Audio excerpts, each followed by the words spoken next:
bien un spectacle qui est plutôt une histoire racontée. Je n'en dirai pas plus, comme ça vous aurez la surprise d'avoir le reste tout à l'heure. Mais vous dire que ce lieu donc est un lieu de culte, c'est un endroit où nous nous retrouvons pour partager ensemble l'Évangile, partager ensemble un moment fraternel aussi, parce qu'on y rencontre des hommes et des femmes.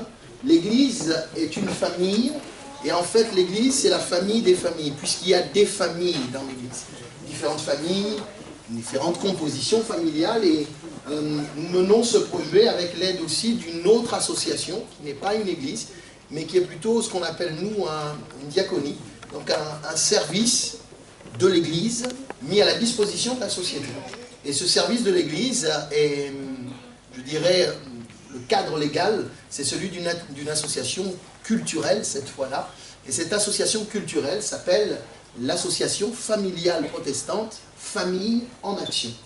Alors, pourquoi cette diapo? Parce que la famille, c'est cette association et c'est ce travail que nous voulons faire avec les enfants, avec les adolescents, les jeunes, les personnes adultes, les jeunes couples, les couples mariés depuis quelques temps, les personnes âgées. Enfin, vous l'avez compris, c'est une belle occasion de partager un moment convivial. Voilà. Donc, dans ce cadre-là, on organise chaque année une activité, et cette année encore, eh bien, on organise cette activité avec le désir de partager ensemble un moment, et puis ensuite d'avoir un temps de réflexion autour de la Bible, parce que l'histoire que vous allez entendre va vous être racontée et tirée de la Bible. Saviez-vous que la Bible est un best-seller de tous les temps? Et il y a 4 milliards d'exemplaires vendus. Je regardais encore sur Internet pour m'en renseigner, vérifier que je ne me trompais pas en ce que je disais. Bien avant Harry Potter et Marika Higgins et tout. Quelque part pour dire que c'est un bouquin qui vaut la peine d'être lu. C'est un best-seller, vous vous rendez compte. Et 4 milliards, c'est pas peu de choses. Alors, vous permettrez, peut-être pour ceux qui ont des yeux un petit peu de difficulté à lire, il est appelé le livre des livres. Alors, ce livre a été traduit en différentes langues. Hein. À la base, ce n'est pas en français. Le texte d'origine a été écrit en 3 langues, araméen, hébreu et grec. Ce sont les 3 langues qui ont fait la Bible. Alors c'est le livre le plus lu au monde. Depuis les premiers textes du 1er siècle après Jésus-Christ, elle a traversé les siècles pour parvenir jusqu'à nous. Elle est lue, elle est racontée aux adultes, elle est racontée aux enfants, et elle a toujours autant le même impact. Alors plusieurs l'ont écrit, on n'a pas, à l'issue de ce moment, si vous le souhaitez, nous vous offrons la Bible, gratuitement. C'est un cadeau que nous souhaitons vous faire, parce que nous pensons qu'un livre avec un tel succès mérite d'être entre les mains de tous. Après, vous en ferez l'usage que vous voudrez, la réflexion que vous souhaitez. En tous les cas, si vous avez des questions, on sera là aussi pour y répondre. Voilà en quelques mots simplement le cadre dans lequel nous vous accueillons. Je le dis dès maintenant, à la fin, ne soyez pas pressés de partir. On aimerait vous garder quelques temps pour avoir vos noms, prénoms, date de naissance, numéro de carte bleue. Et tout. Non, je rigole. Là, ils vont se dire, oula, où est-ce qu'on est arrivé? Non, on voudrait vous garder un peu parce qu'on a préparé, les membres de l'église ont préparé des petites choses, cette fois-là pour votre estomac. Parce qu'en sortant de là tout à l'heure à 18 h, on a pensé que ce serait bien que vous ayez un petit thé, un petit gâteau. J'ai vu qu'il y avait des crêpes quelque part avec du Nutella. On va anticiper un peu sur les fêtes, mais ça a l'air d'être très bon. Donc n'hésitez pas. Voilà. Encouragez les enfants, parce qu'ils ont travaillé de tout leur cœur. Ça fait des mois et des mois qu'ils préparent. Ça, c'est des heures de travail à l'église, à la maison. Il y a des parents qui m'ont dit, on n'entendait que ça. Ils chantaient. Et ils vont vous le présenter en quoi? 45 minutes? Peut-être même un peu moins. Bon, au final, tout cela est fait avec beaucoup d'amour et avec beaucoup de détermination. Donc on est très heureux de pouvoir commencer bien ces moments avec vous. Donc je vous demande la plus grande indulgence, la plus grande compréhension. Et puis pour les enfants qui sont là, à la fin, vous avez une petite surprise. Je n'en dirai pas plus. Donc si vous n'avez pas eu votre surprise à la fin, vous dites papa, maman, il y avait une surprise. S'il y a des grands enfants ici, ben, on pensera peut-être un petit peu à vous aussi. Voilà, si vous le voulez bien, on va présenter ces moments. Je suis le pasteur de cette église, donc mon nom c'est Mac, mon prénom c'est Mac, mon nom c'est Mengi. Macmengi. Et donc c'est avec joie que je vous accueille ici au nom de toute cette église. Et je voudrais simplement, parce que c'est aussi quelque chose qui nous tient à cœur, j'aimerais simplement présenter ces moments entre les mains de Dieu. Je ne sais pas quelle est votre approche à vous, ce n'est pas tellement le problème, mais pour nous c'est important de pouvoir présenter ces moments à celui dont nous allons parler, à Jésus, et lui dire merci de nous conduire et de nous diriger. Donc si vous le souhaitez bien, on va simplement incliner nos têtes et on va prier quelques instants. Ensuite, je laisserai toute la place aux enfants. Notre Dieu, notre Père, nous te sommes reconnaissants pour ce beau moment que nous pouvons passer ensemble. Merci pour tous les amis qui sont ici. Merci pour tous ceux qui se sont déplacés, qui ont été invités, qui n'ont été curieux de venir. Je te prie que ce moment soit un moment de convivialité, un moment tout en simplicité. Merci pour nos enfants qui vont nous partager quelque chose. Nous te demandons de les aider, les encourager. Nous voulons nous aussi les encourager. Je te remercie de bénir chacun et chacune dans le nom de Jésus-Christ. Amen.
Voilà, bonjour à tous, je me présente, je m'appelle Jonathan et il y aura une histoire de la vie qui va nous être racontée.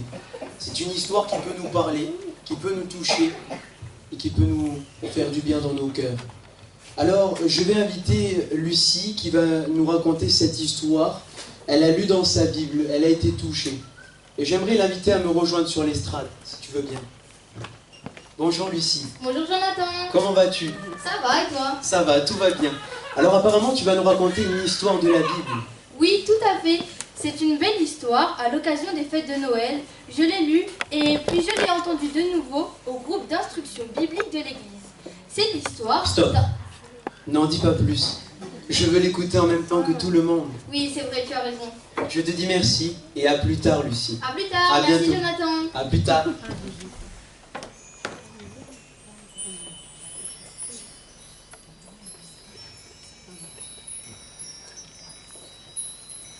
L'histoire que je vais vous raconter est tirée des évangiles. Il s'agit de l'évangile écrit par un médecin, nommé Luc. Au chapitre 15 de son livre, Luc rapporte le récit suivant, raconté par Jésus. Un homme avait 2 fils. C'était une famille heureuse. Le père avait des champs à perte de vue et de nombreux ouvriers à son service. Il ne craignait pas de se retrousser les manches pour le travail. Il pouvait ainsi nourrir tous les siens et en prendre bien soin. Chacun de ses 2 fils grandissait à l'abri d'une maison avec un toit sur leur tête et au milieu d'une famille heureuse. Oui, en effet, c'était une famille heureuse.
Je viens vers toi dans le secret, en ta présence, je veux rester.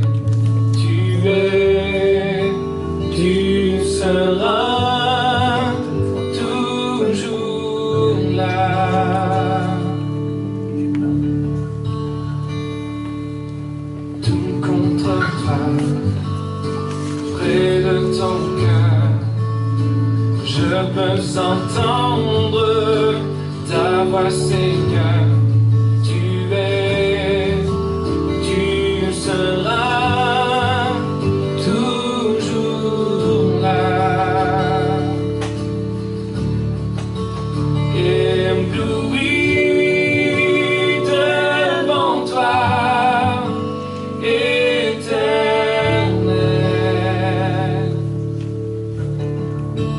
Ébahi par l'amour de ton ciel, je suis là à tes pieds, je viens t'adorer, je désire habiter près de toi.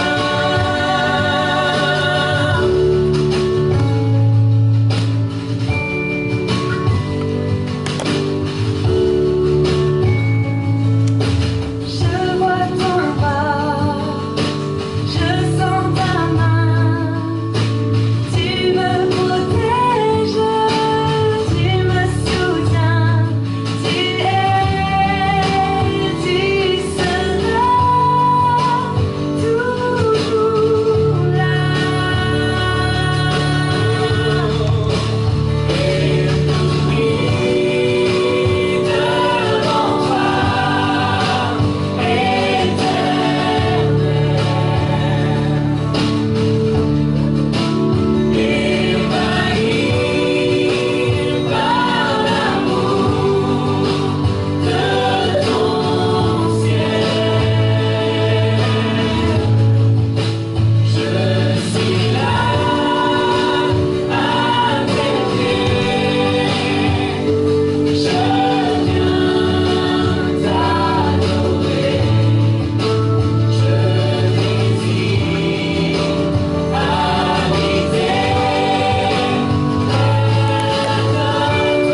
C'était une famille heureuse, jusqu'à ce que...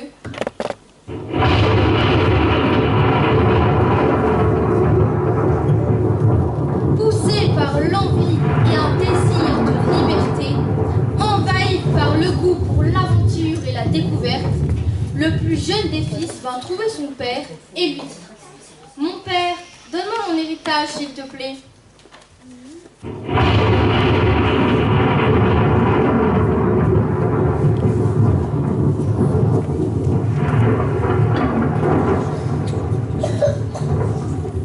Effondré, désemparé par la décision de son fils, le père, néanmoins aimant, leur partagea ceux sont bien.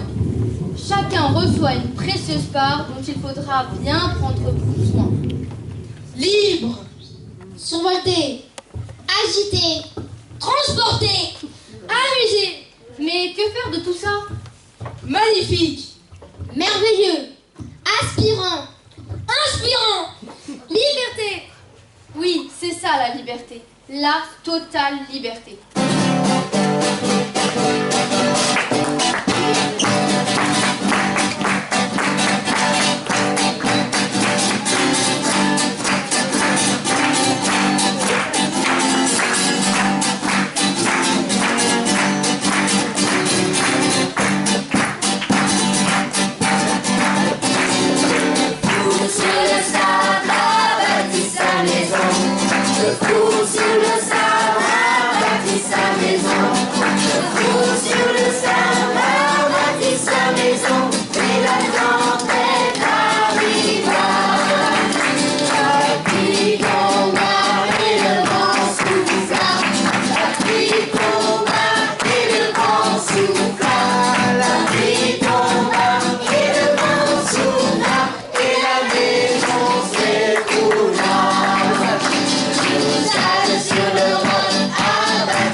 Ayant tout ramassé, le fils partit pour un pays éloigné, où il dépensa son bien en vivant comme bon lui semblait, fête par-ci, fête par-là, sortie et vie excentrique. Liberté, oui, c'est ça la liberté, la totale liberté. Cependant, au bout de quelque temps, une grande famine survint dans le pays, et notre jeune homme se retrouva dans une grande détresse. Après autant d'insouciance, de distraction, plus personne ne voulait s'amuser avec lui. Tout son argent avait été dépensé en futilités et bêtises de tout genre. Liberté? Non, ce n'est pas ça, la liberté. Il alla alors se mettre au service d'un habitant du pays qui lui confia la garde de ses bêtes. Quel abaissement! Quelle humiliation! Un gouffre sans fin s'ouvrait devant lui. Accablé, désespéré, découragé, abandonné.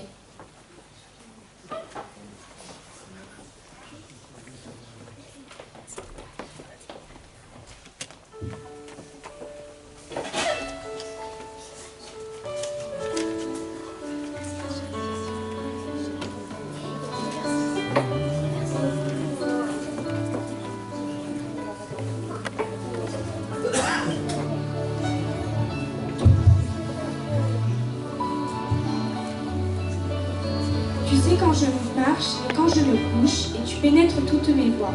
Tes œuvres sont admirables et mon âme le reconnaît bien. Tu sais quand je m'assieds et quand je me lève, tu pénètres de loin ma pensée. Si je monte aux cieux, tu y es, et si je me couche au séjour des morts, t'y voilà.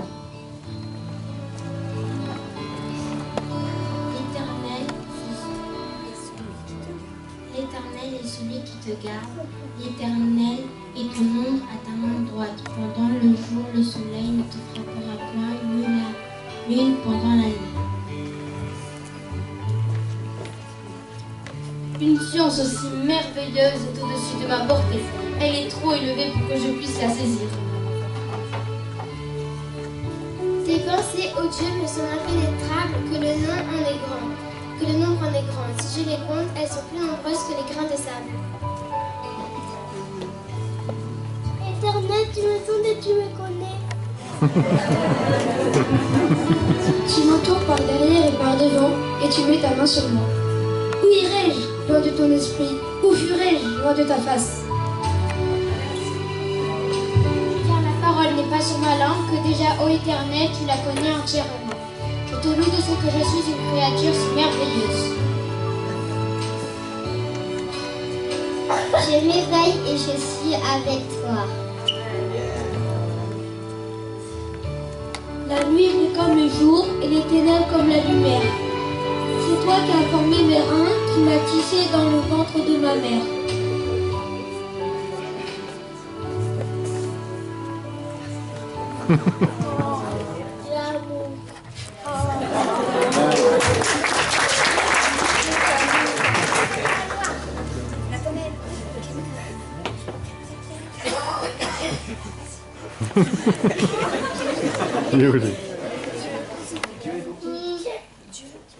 Dieu est bon.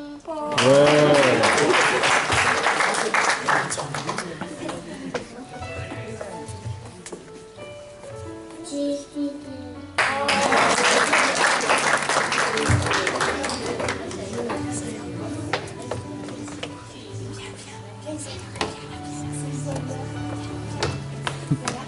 Mon père, je veux rester.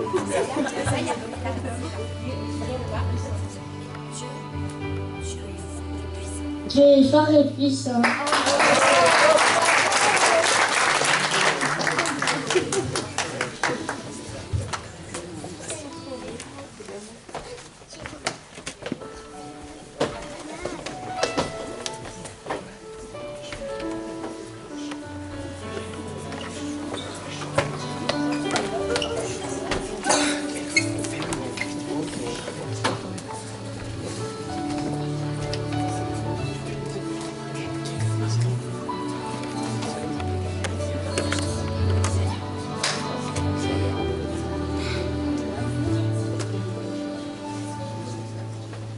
Ces moments-là, j'élève ma voix vers toi, mon Dieu. Ces moments-là, j'élève mes mains vers mon Dieu. Je te loue, ô Seigneur, je t'aime, Seigneur, je te loue, mon Seigneur,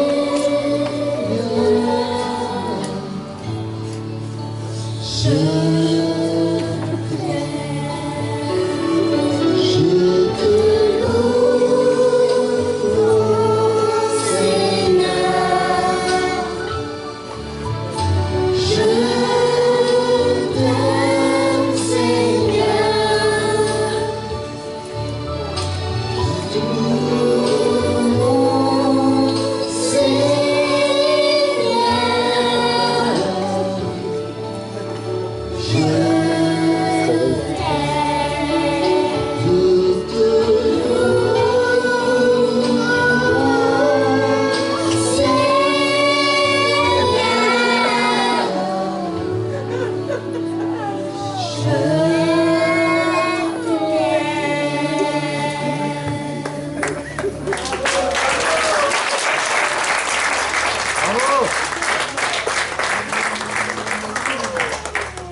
j'ai péché contre le ciel et contre mon Père.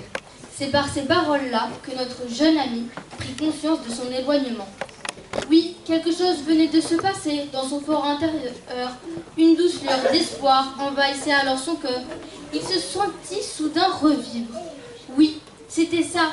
Il lui fallait retourner à la maison.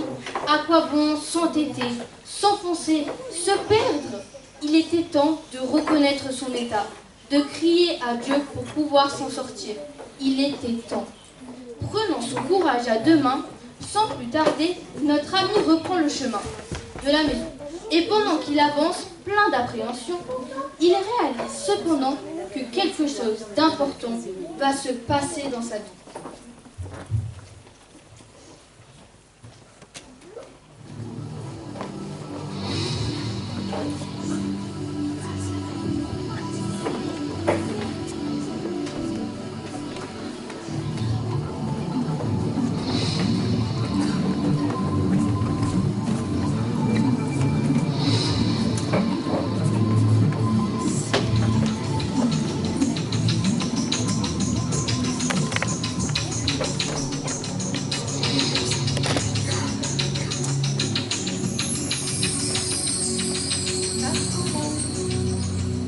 Parcourons les monts et les mers, ton amour vient comme une rivière, et je t'ouvre tout grand, mon cœur vient me guérir, oh mon sauveur, ta vérité me réjouit, et chaque jour je te bénis, je chanterai sans fin l'amour de Dieu pour moi.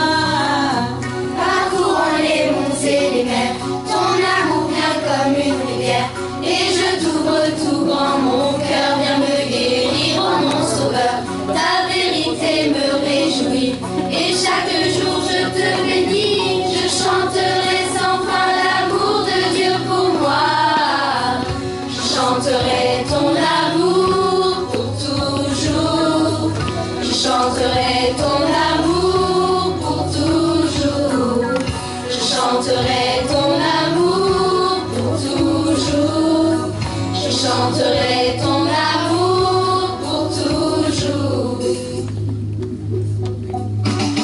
Parcourant les monts et les mers, ton amour vient comme une rivière, et je t'ouvre tout grand, mon cœur vient me guérir, oh mon sauveur, ta vérité me réjouit, et chaque jour je te bénis, je chanterai sans fin l'amour de Dieu pour moi. Je chanterai ton amour pour toujours, je chanterai ton amour pour toujours, je chanterai ton amour pour toujours, je chanterai ton amour pour toujours, je chanterai ton amour, petit je te louerai, à chaque instant je chanterai ton amour, à chaque fois je chanterai ton amour, petit je te louerai, à chaque chanterai ton amour, à chaque chanterai ton amour, petit je te louerai, à chaque chanterai ton amour pour toi, je chanterai ton amour, petit je te louerai, à chaque chanterai ton amour pour toi.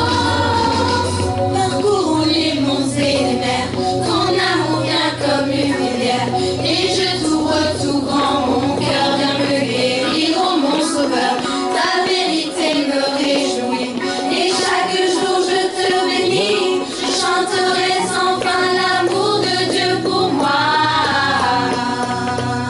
Bravo!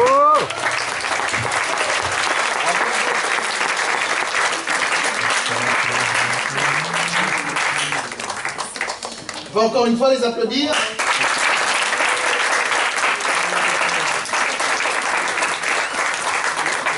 En réalité, c'est fini. On va voir un petit partage dans quelques minutes et puis ensuite ils vont revenir. Vous voulez encore les entendre chanter? Oui. Oui? Bon alors vous... Non! Là, Lily Rose, c'est le cri du cœur. Hein, j'ai atteint mon quota, hein? J'ai fait ce qu'il fallait. On n'en parle plus. Écoute, tu chanteras tout à l'heure pour que papa et maman ils puissent bien voir que tu chantes encore. D'accord? Et on te prendra encore en photo. Merci les enfants. À tout de suite. Hein? Ils vont revenir dans quelques instants.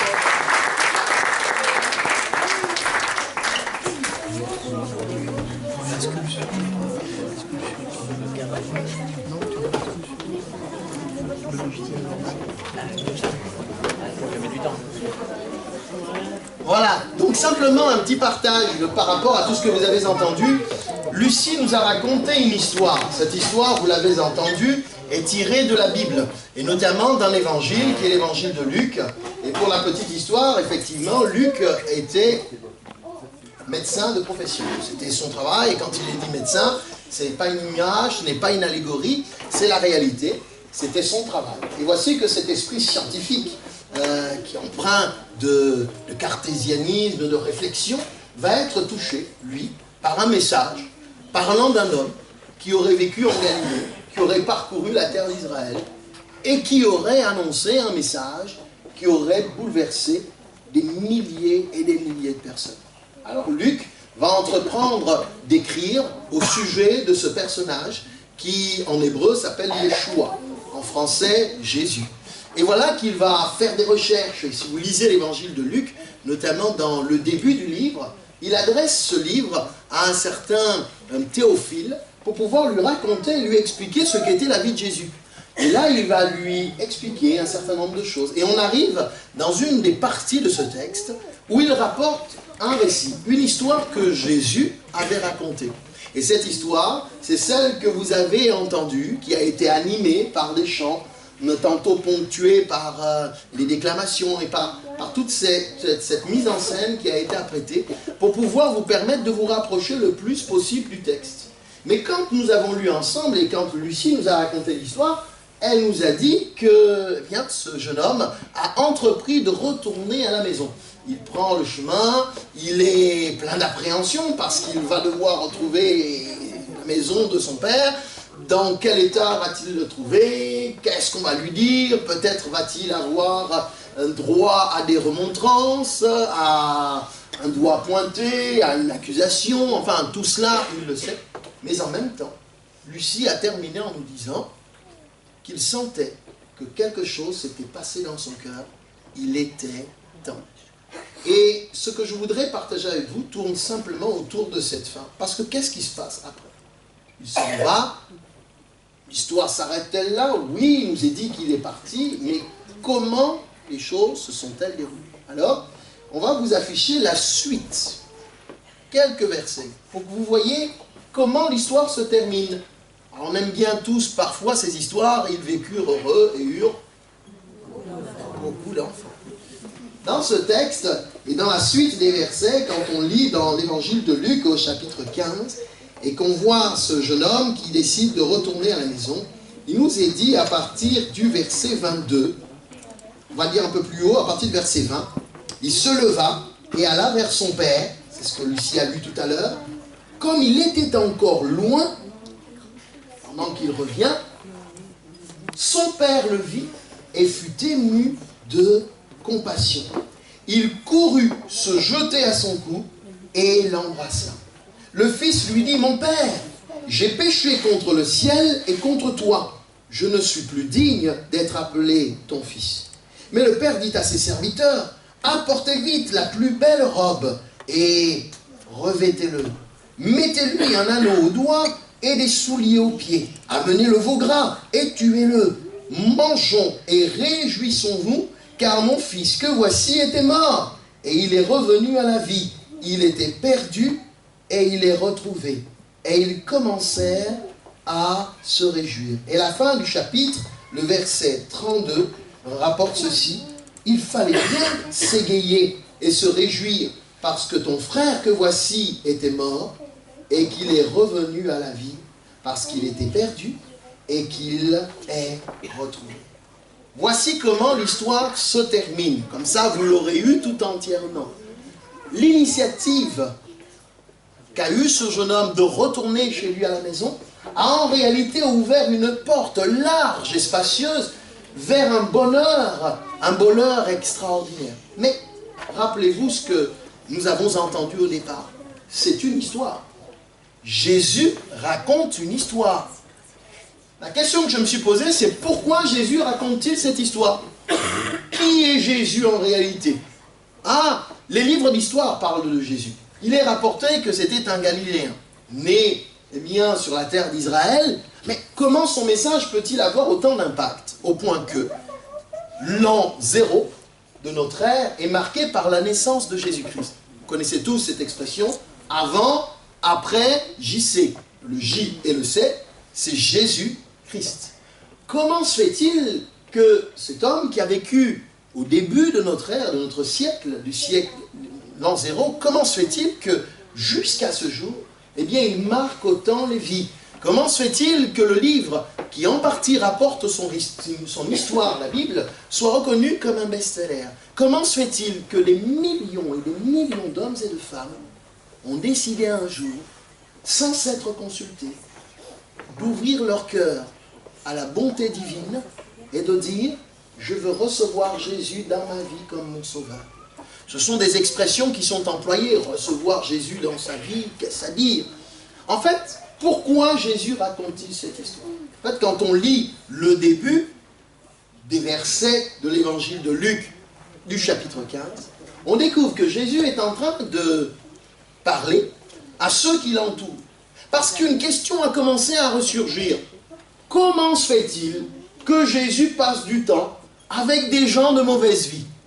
Voilà la question qui, fondamentalement, va amener Jésus à raconter cette histoire.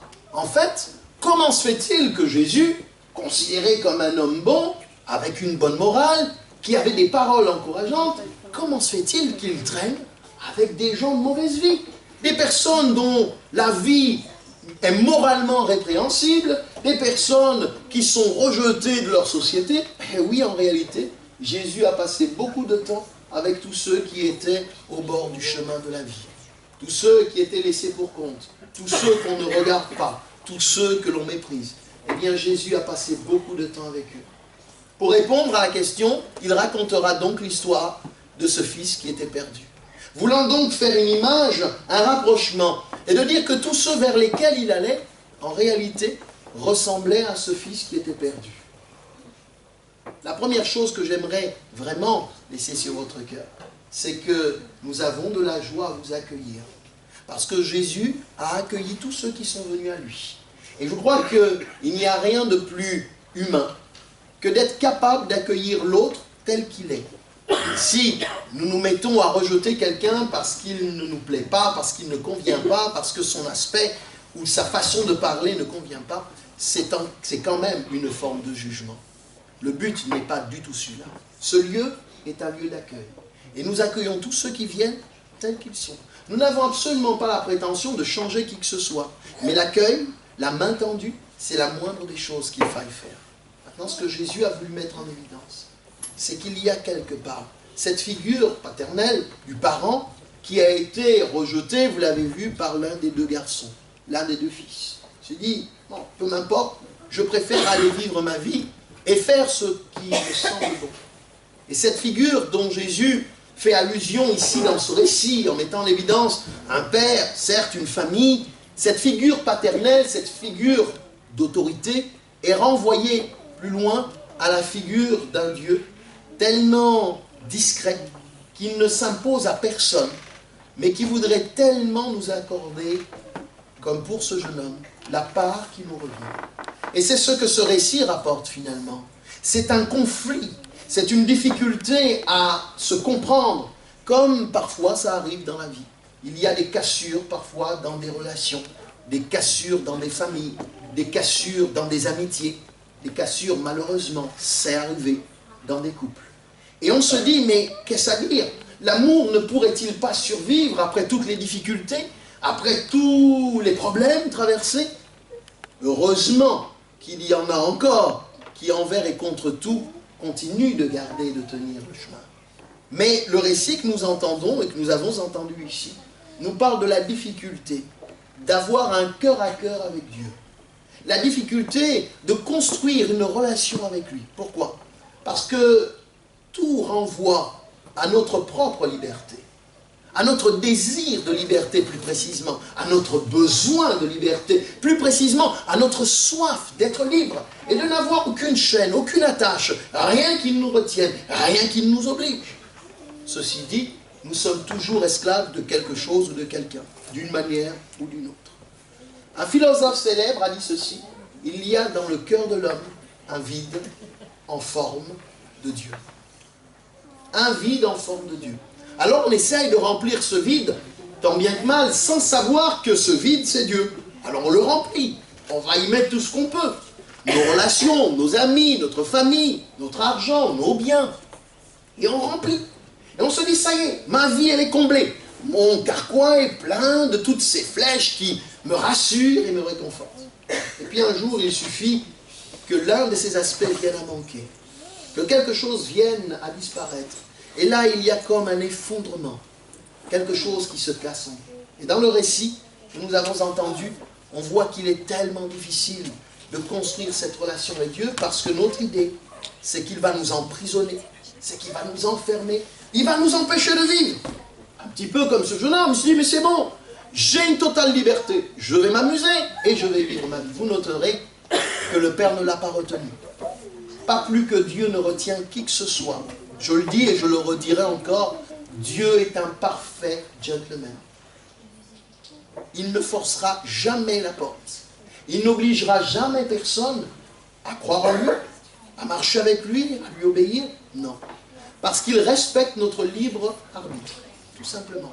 Mais voyez-vous, les choix qu'il fera vont entraîner des conséquences, vont entraîner toutes sortes de difficultés dans sa vie. Et c'est au cœur, au gouffre de la peine, qu'il relève la tête et qu'il se dit, peut-être que ma place serait dans la maison de mon Père. C'est un tout petit peu ce qui fait l'expérience de chacun d'entre nous. Il était temps. Voilà comment se termine l'histoire que Lucie nous a racontée.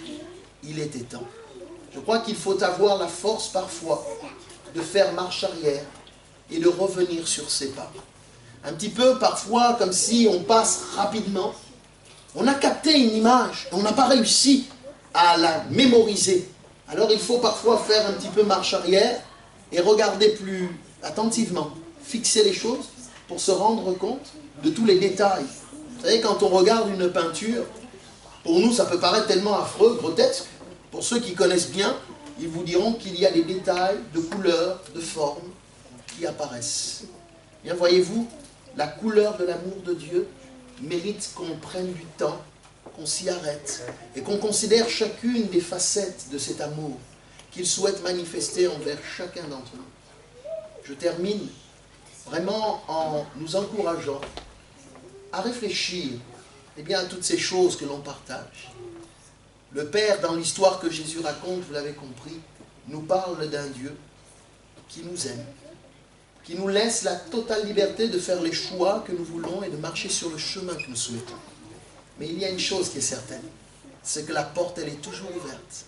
Le Fils revient, et pendant qu'il est sur le chemin, j'ai lu ce texte exprès pour que vous le remarquiez, pendant qu'il était loin, encore bien loin, son Père l'a vu, et il a couru pour l'embrasser. Il était encore loin. Peut-être que vous me direz, mais moi je suis loin de Dieu. Je ne le connais pas. Je ne sais pas de quoi il s'agit. Je ne sais pas de quoi ça parle. Je suis loin. J'aimerais vous dire que la seule distance que Dieu vous demande de faire, c'est celle qui vous permet de revenir vers lui. C'est la seule chose qu'il attend de vous. Si vous en faites 2 pas, il en fera 100. Si vous en faites 2, il en fera 200.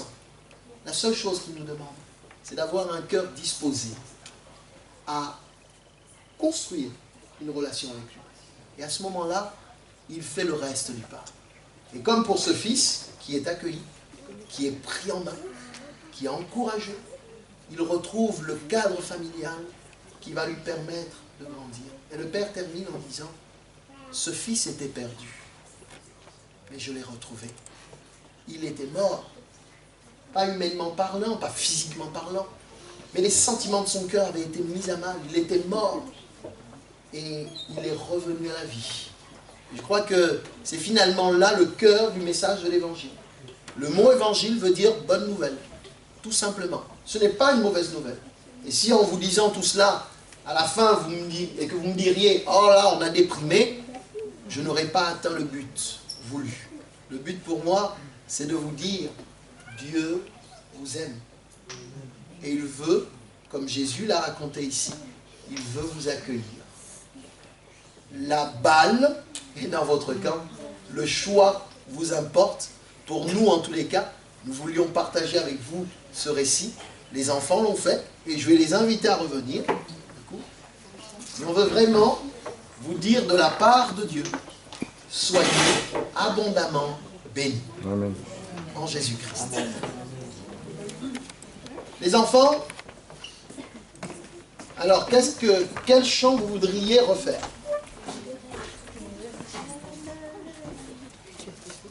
Tous mes gestes?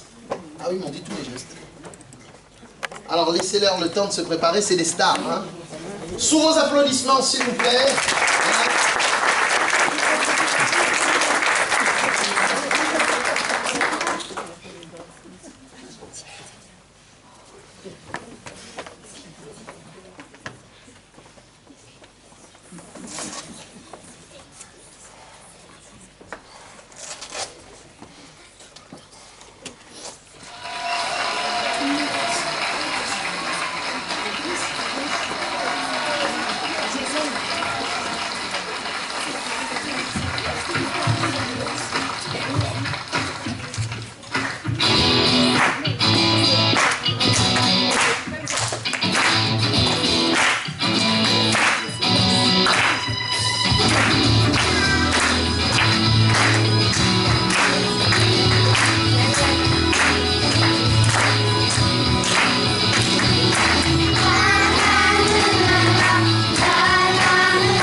Les remercier encore une fois, les applaudir.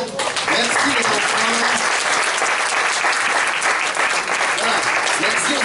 merci à tous les adultes qui les ont accompagnés et travaillé dessus. Donc on a Alex qui est avec nous, on a Lucie qui nous a raconté l'histoire, vous avez Cassandra, Lily, vous avez Jason, vous avez Lily Rose, Samuel, Nathanaël, Timothée, Chiara, Daniel, Juliana, Kenny, et on a Isaiah qui a commencé à faire la sieste, on a même là-bas aussi. Voilà, c'est l'heure de s'endormir. Voilà. Et on voudrait vraiment remercier tous les moniteurs et monitrices si vous voulez venir et nous rejoindre. Bravo. Voilà. Merci pour le travail que vous faites. Les adultes qui ont accompagné.